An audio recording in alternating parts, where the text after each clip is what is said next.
All right, Jordan, thanks for joining us at the Charles Schwab Challenge, making your 11th start this week. So 9 out of 10 top 15s, 3 runner-up finishes, 1 win.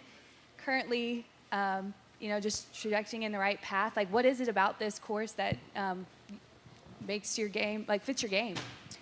I really enjoy playing this place. Kind of requires, it's a course where anybody can win. You've seen bombers win here. You've seen shorter hitters, straighter hitters.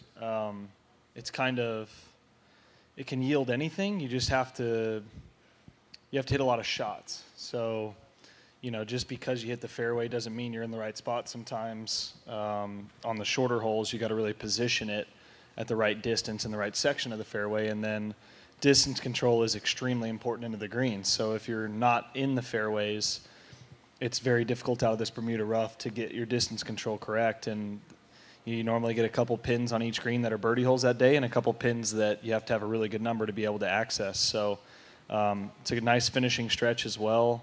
I've had some great memories here. This week feels like a home game without maybe the extra that the Byron is for me. So I'm able to stay at home, but I also kind of feel the support without maybe the added ness that I kind of have always felt at the Byron. And then it's a course that has fit my game really well over the years. So really excited.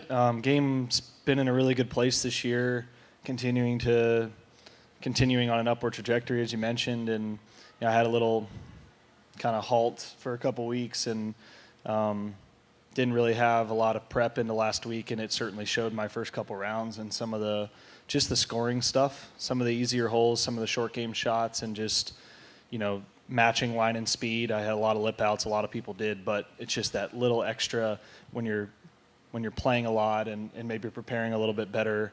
I had some short, long, high, low, but I was very surprised at how well I struck the ball last week. So continuing that with some improvement on and around the greens would be the goal this week. What are your thoughts on this course about to undergo a huge renovation? What do you think that means for this club, for the tour? It's currently the longest standing non-major on tour, so just what this course means to the tour.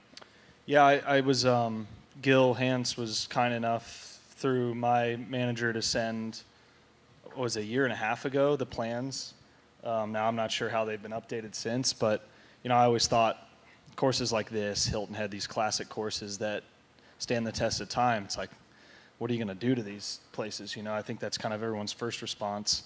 And then I saw them, and it was like, wow, this looks really, really cool. It looks like it maintains the character of what Colonial is while creating, some excitement on some holes that maybe could use a little bit of adjusting. So changing a few of the tee lines where instead of as much of a straight shot, it kind of, you see more of a working the ball into a fairway. And then, I'm not sure how much is public, but I know the idea of flipping the 9s and making the 8th hole into the 17th, and I think that might be the biggest change on the course from what I've seen. And it looks like it'd be a great par 3 to bring more of the creek and river into play. So I'm always a proponent of that. Last week at Oak Hill, you saw a renovation that was done extremely well and very highly regarded by seems critics and players alike. So change is sometimes better, sometimes not necessary. I think here Gil will do a really good job of maintaining the integrity while adding even some more character and modernization to it. You mentioned Oak Hill, so a lot of excitement around that, a lot of excitement building into this week with Michael Block. Just what was that like, seeing him play last week and then him getting the exemption this week? Yeah, it was, that's one of the beauties of the PGA Championship. You don't really see it to that extent, but every 20 or 30 years, but how cool. He's extremely accomplished in his own right. I know we have some mutual friends. I met him yesterday on the 10th tee. He was turning, and I played the back 9 behind him. We were actually watching it while flying home, and when that happened, it had frozen before they had hit, and my phone was blowing up with my friends like, you got to be kidding me, no way. I'm like, what happened? They're like, he just dunked it on 15, and then you see that, just insane, absolutely insane. And I think what was so cool about that, as a player that can get caught into, a decade out here and think of it as work more than play, is you saw how he embraced that entire week as and he's talked about it after, is like you'll look back and think of a couple weeks in your life, and this may be one of the best ones I ever had, and it's like, man, we get to do that every week. And I think if you can kind of help keep that perspective and be a little more like Michael Block week to week, it'd be a good thing for all of us. Awesome. Questions? Dean? Jordan, wanted to ask, with your wrist setback, did that happen during the Wells Fargo, or was it not until after you got home that you No, it realized? was after I got home. I was just playing with my son, and I wasn't even like holding him or anything. I was just pushing myself off the ground, and while he was like laughing and going side to side, and something just popped and jammed, and then all of a sudden I couldn't move it and got on it right away and ended up with an MRI the next morning, and went through a few specialists and tried to figure out the right plan forward. And I was very shocked. I was able to I was pretty surprised I was able to play last week. I mean, I think I talked to Cameron about it on Sunday before the tournament and said, hey, I think I might be up to 50-50. He's like, I still call you 25% yes, 75% no, to be honest, but we'll get there and see. And so I thought if I get through 4 rounds and I was not going to make anything worse or jeopardize anything going forward, then I thought it would be worth it, and you just never know. And it turns out you can't really kind of fake it into a major. You kind of really need to be as prepared as possible. And but I got better each day, and hand held up, wrist held up really well. So at this point, I don't feel like I'm rushing things. I think I'm on par with following the docs I've talked to, and it's kind of a week-to-week thing because it's something that can get worse, and if it does, I need to cut it off immediately. But ideally, I make it through this stretch and then have a little break in the summer prior to the Scottish, and that rest will probably help a lot. But I'm doing a lot of recovery stuff day to day that I'm not used to doing, but it's been helping. Jordan, what is the nature of the injury? Was diagnosed a moderate grade tendon sheath tear. So there's a lot of other words that I do not have any idea what they mean that I had to get told to me like I was a 12-year-old, trying to figure out what was going on. But it's a pretty vague thing because it can be very significant and it can be very insignificant. And, the tendon itself is in a really good spot, which is most important. And then there's some damage there, but not enough to be massively concerning as long as I'm listening to it. I decided I didn't want to. I've done a shot, and I have a bone spur in the same hand. This hand's caused me issues over the last 5 years or so, but I've had another issue that can't get worse. It's just pain management, so you can shoot that up to help with pain management at times. This is one I didn't want to do because it can get worse, and I needed to listen to it. So I've done nothing but Advil as far as anything to take for it, and then just a ton of manual therapy to ice, laser, stem, because it can heal itself, but there's not a lot of blood flow in the area, so sometimes it takes a little longer. So again, I just keep on staying in touch with specialists, and they would err on the side of caution, and if they're pretty comfortable and I feel good about it, then I say, why not play? Thanks. Amy? Jordan, what are some of the challenges playing the week right after a major, or maybe some of the benefits of doing that? Well, I think one of the challenges is just kind of getting back up. If we had to start today, I think it'd be a little harder. You just wouldn't feel like. But one of the things I've recognized playing the week after the majors, if you take it a little casually that Monday, Tuesday, and you only give yourself Wednesday, I don't feel like I'm ready to go in an event that if I'm going to play a PGA Tour event, I want to be as sharp as possible because there's guys that were here on Sunday and Monday preparing, and you got to think about that. So I came over. I was not planning on coming over yesterday. I worked with my coach until about 11:45, I was like, well, I think I'm going to go over there and play 9 and get on the course. And I'm glad I did, because they changed to overseed around the greens. It's an adjustment from, even though I've played this tournament 10 times and played the course a number of times, even when the tournament's not being played, that changes things on where you want to lay up, where you want to go for it. So I'm glad I came over. I think the biggest challenge is getting yourself to, you just put so much effort, right, to try and peak for 4 weeks. You don't want the letdown of taking it too easy the next week. But a biggest benefit is, I feel, typically after a major, you feel as sharp as you can feel. So I don't know what that is, sorry. But this case specifically, going in and feeling like I got better each round last week,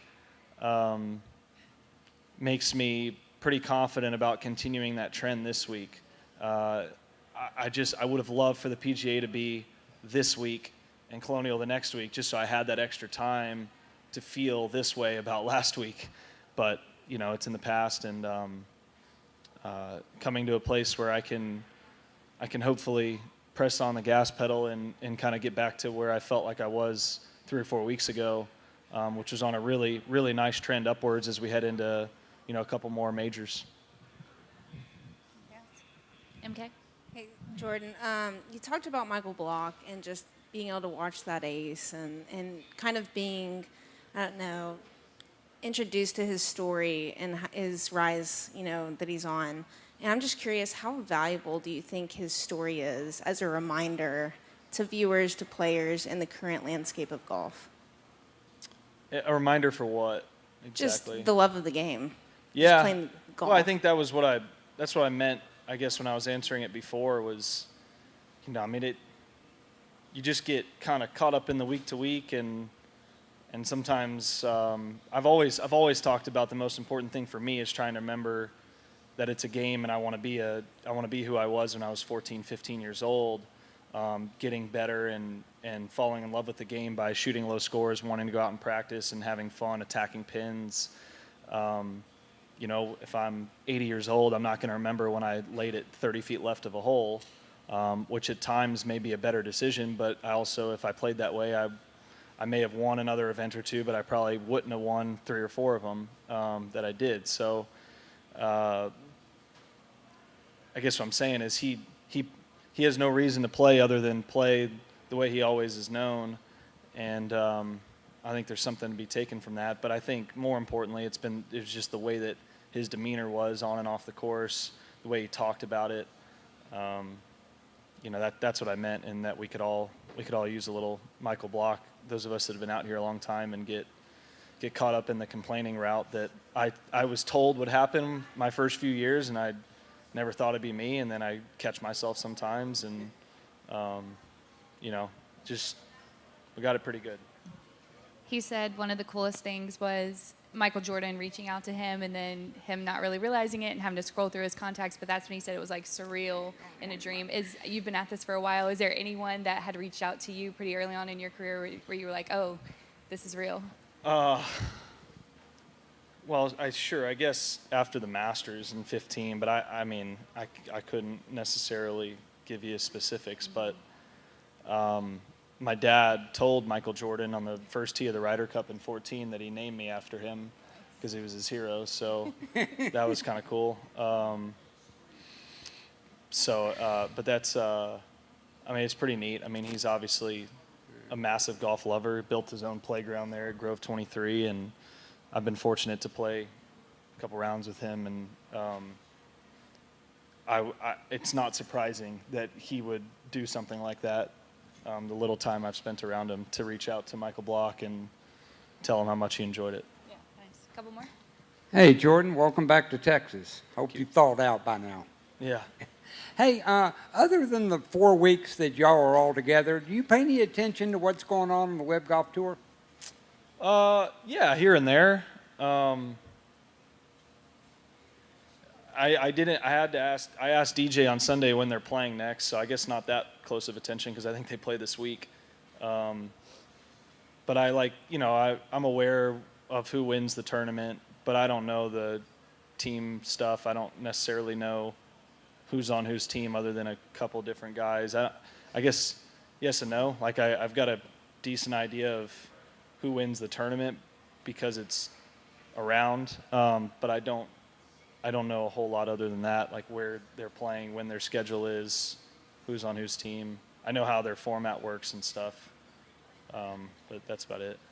Other than, being back in Texas and getting to sleep in your own bed or see your people, do you have a favorite church stop somewhere? This is one of my favorites, for the reasons I mentioned at the very beginning, where it feels like a home game without anything added. Next week's a pretty phenomenal one. Riviera is my favorite golf course consistently on the PGA Tour. Next week's about as good as it gets from a player experience. So yeah, this part of the year is really, really enjoyable. You get a couple home games, and Muirfield's pretty awesome. PGA mixed in there. So this is a really fun stretch to try and have your game on. All right. Thanks, Jordan. Appreciate it.